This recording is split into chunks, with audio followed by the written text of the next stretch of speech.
Hi all അസ്സലാമു അലൈക്കും. പുതിയൊരു വീഡിയോയിലേക്ക് എല്ലാവർക്കും സ്വാഗതം. അപ്പോൾ ഒരു 100-ലധികം കമൻറ്റ് വന്നിട്ടുണ്ടാകും ഹാഫ് മൂണിൻ്റെ റെസിപ്പി ചെയ്യുമെന്ന് വെച്ചിട്ട്. അപ്പോൾ എല്ലാവരും ആവശ്യപ്പെട്ടതുകൊണ്ട് സമയമില്ലാ സമയത്തും ഞാനിതാ നിങ്ങൾക്കായിട്ട് റെസിപ്പി അതെങ്ങനെ ഉണ്ടാക്കുന്ന നോക്കിയാലോ. അതിനായി ഒരു പാൻ അടുപ്പത്ത് വെച്ച് അതിലേക്ക് സൺഫ്ലവർ ഓയിൽ ഒഴിച്ച് കൊടുത്ത് അതിലേക്ക് കുറച്ച് വെളുത്തുള്ളി ചെറുതായിരുന്നതും പച്ചമുളക് ചെറുതായിരുന്നതും 2 മീഡിയം സൈസ് സവാള ചെറുതായിരുന്നതും ചേർത്ത് നന്നായിട്ട് ഒന്ന് ഇളക്കുക. അതിനുശേഷം അതിലേക്ക് 1 cup capsicum, 1 cup sweet corn, 1 cup carrot കൂടി ചേർത്ത് ആവശ്യത്തിനുള്ള ഉപ്പും കൂടി ചേർത്ത് കൊടുക്കുക. എന്നിട്ട് വീണ്ടും നന്നായിട്ടൊന്ന് ഇളക്കിയെടുക്കുക. പിന്നെ അതിലേക്ക് 1 സ്പൂൺ കുരുമുളക് പൊടി ഇട്ട് കൊടുത്ത് നന്നായിട്ടൊന്ന് വഴറ്റി കൊടുക്കുക. പിന്നെ അതിലേക്ക് 2 സ്പൂൺ മൈദപ്പൊടി ചേർത്ത് നന്നായിട്ടൊന്ന് വഴറ്റിയെടുക്കണം. കുറച്ചധികം ഇളക്കി കൊടുക്കണം കേട്ടോ അത്.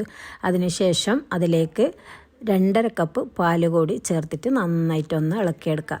അതിനുശേഷം നമ്മൾ ഫ്രൈ ചെയ്ത് ചെറുതായി അരിഞ്ഞു വെച്ച ചിക്കൻ കൂടി ചേർത്ത് നന്നായിട്ടൊന്ന് ഇളക്കി കൊടുക്കുക. പിന്നെ അതിലേക്ക് കുറച്ച് മുസറല ചീസ് കൂടി ഇട്ടതിന് ശേഷം നന്നായിട്ടൊന്ന് ഇളക്കി യോജിപ്പിച്ചാൽ നമ്മളുടെ മസാല റെഡിയായി. ഇനി അതിൻ്റെ മാവ് എങ്ങനെ ഉണ്ടാക്കുന്നതെന്ന് നോക്കുക. അതിനായിട്ട് 4 കപ്പ് വെള്ളം എടുത്തിട്ടുണ്ട്. ഒരു പാനിലേക്ക് ഒഴിച്ച് അടുപ്പത്ത് വെക്കുക. എന്നിട്ട് അതിലേക്ക് ആവശ്യത്തിനുള്ള ഉപ്പ് കൂടി ചേർത്ത് കൊടുക്കുക. 1 പീസ് ബട്ടർ കൂടി ചേർത്ത് നന്നായിട്ടൊന്ന് തിളവന്നതിന് ശേഷം അതേ കപ്പിൽ തന്നെ 3.5 കപ്പ് മൈദ എടുത്തിട്ട് അതിലേക്ക് ഇട്ട് കൊടുത്ത് നന്നായിട്ടൊന്ന് ഇളക്കി പത്തിലിനൊക്കെ വാട്ടുന്നില്ലേ അതുപോലെ ഒന്ന് വാട്ടിയെടുക്കണം. എന്നിട്ട് തണിയാനായിട്ട് അത് കൗണ്ടർ ടോപ്പിലേക്ക് ഇട്ട് കൊടുക്കുക. ഇപ്പോൾ ഇതാ തണിഞ്ഞിട്ടുണ്ട്. അപ്പോൾ നന്നായിട്ടൊന്ന് കുഴച്ചെടുക്കണം കേട്ടോ. അതിൻ്റെ കുഴക്കൽ മസ്റ്റാണ്. ഇപ്പോൾ ഇതാ നല്ല അടിപൊളിയായിട്ട് കുഴച്ചെടുത്തിട്ടുണ്ട്.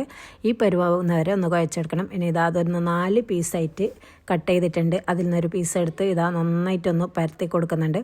അതൊക്കെ പരത്തിയതിന് ശേഷം അത് ഏതെങ്കിലും മൂടി വെച്ചോ. നിങ്ങൾക്ക് ഏത് സൈസിലാക്കേണ്ടതെന്ന് വെച്ചാൽ ആ മൂടി എടുക്കാം കേട്ടോ. ഞാനിപ്പോൾ ഇതാ ഈ സൈസിലാണ് എടുത്തിട്ടുള്ളത്.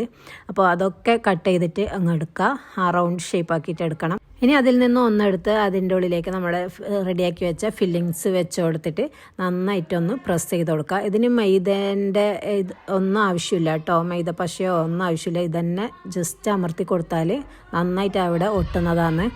അങ്ങനെ എല്ലാം ഇതുപോലെ ചെയ്തെടുക്കുക. അങ്ങനെ ചെയ്ത് വെച്ച ഓരോന്നും ഇനി ബ്രെഡ് ക്രംസിൽ പൊതിയാനുണ്ട്. അപ്പോൾ അതിനായിട്ട് മൈദ നേർങ്ങനെ കലക്കിയെടുക്കുക. എന്നിട്ട് അതിലേക്ക് മുക്കിയിട്ടൊന്ന് ബ്രെഡ് ക്രംസിൽ കോട്ട് ചെയ്തെടുക്കുക. പിന്നെ ഇത് എണ്ണ തീമ വെച്ച് നന്നായി ചൂടായിട്ടുണ്ട്. പിന്നെ അതിലേക്ക് നമ്മൾ ഹാഫ് മൂൺ ഓരോന്ന് ഇട്ടിട്ട് തിരിച്ചു മരിച്ചു ഇട്ട് കൊടുത്ത് നന്നായിട്ടൊന്ന് പൊരിഞ്ഞ് വരുമ്പം അത് കോരി മാറ്റാം. നമ്മൾ ഏത് കപ്പിലാണോ മൈദ എടുക്കുന്നത് അതേ കപ്പിൽ തന്നെ 1/2 കപ്പ് കൂട്ടിയിട്ടായിരിക്കണം അതിന് വെള്ളം എടുക്കുന്നത്. അപ്പോൾ ഇതാ ഈ കളർ വരുമ്പോഴാണ് കേട്ടോ കോരി എടുക്കുന്നത്. ആ കോരി എടുക്കുന്ന വീഡിയോ ഒന്നും എടുക്കാൻ പറ്റിയിട്ടില്ല. പിന്നെ ഇത് നമുക്ക് ഫ്രീസറിൽ സൂക്ഷിച്ചാൽ നോമ്പിനൊക്കെ പണിയൊക്കെ എളുപ്പമാക്കി തീർക്കാൻ പറ്റും. അപ്പോൾ എല്ലാവരും ഒന്ന് ട്രൈ ചെയ്ത് നോക്കുക. ഫീഡ്ബാക്ക് അറിയിക്കുക. അപ്പോൾ എന്നും പറയുന്നത് പോലെ എൻ്റെ വീഡിയോ ആദ്യം കാണുന്നവരാണെങ്കിൽ ലൈക്ക് ചെയ്യുക, ഷെയർ ചെയ്യുക, സബ്സ്ക്രൈബ് ചെയ്യുക. പുതിയൊരു വീഡിയോയുമായി പുതിയൊരു റെസിപ്പിയുമായി വീണ്ടും വരുന്നത് വരേക്കും ബൈ.